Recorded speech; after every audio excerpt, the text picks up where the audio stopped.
സൗദിയിൽ വിദേശികൾക്ക് ഏർപ്പെടുത്തിയ ലെവി പുനഃപരിശോധനാ ഫലം ഒരു മാസത്തിനകം അറിയാമെന്ന് വാണിജ്യമന്ത്രി പറഞ്ഞു. ലെവി സംബന്ധിച്ച് പഠിക്കാൻ സാമ്പത്തിക മന്ത്രാലയം ചുമതലപ്പെടുത്തിയ പ്രത്യേക കമ്മിറ്റിയുടെ റിപ്പോർട്ട് പ്രകാരം മന്ത്രാലയം തീരുമാനമെടുക്കും.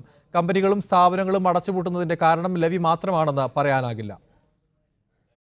വിദേശികൾക്കും അവരുടെ ആശ്രിതർക്കും ഏർപ്പെടുത്തിയ ലെവി സംബന്ധിച്ച് പഠനം നടത്താൻ പ്രത്യേക വിഭാഗത്തെ നിയോഗിച്ചിരുന്നതായ വാർത്ത നേരത്തെ മീഡിയ വൺ റിപ്പോർട്ട് ചെയ്തിരുന്നു.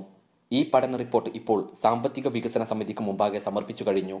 ഇത് സംബന്ധിച്ച അന്തിമ തീരുമാനം ഒരു മാസത്തിനകം അറിയാം. ഒരു സ്വകാര്യ ചാനലിന് നൽകിയ അഭിമുഖത്തിലാണ് വാണിജ്യമന്ത്രി ഡോക്ടർ മാജിദ് അൽ ഖസബി ഇക്കാര്യം പറഞ്ഞത്. നിരവധി കമ്പനികളും സ്ഥാപനങ്ങളും അടച്ചുപൂട്ടിയതും ഫ്ളാറ്റുകൾ കാലിയാകുന്നതും പൗരന്മാർക്ക് തൊഴിൽ നഷ്ടപ്പെടുന്നതും ശ്രദ്ധയിൽപ്പെട്ടിട്ടുണ്ട്. എന്നാൽ അതിനെല്ലാം കാരണം ലെവിയാണെന്ന് പറയാനാവില്ല. പദവി ശരിയാക്കലും ഡിജിറ്റൽ വ്യവഹാരത്തിലേക്കുള്ള മാറ്റവും സർക്കാരിന്റെ ചെലവ് ചുരുക്കൽ നടപടിയുമെല്ലാം ഇതിന് കാരണമായിട്ടുണ്ടെന്നും മന്ത്രി പറഞ്ഞു. നാടിന്റെയും പൗരന്മാരുടെയും നന്മ ഉദ്ദേശിച്ചാണ് റിപ്പോർട്ട് തയ്യാറാക്കിയിരിക്കുന്നത്.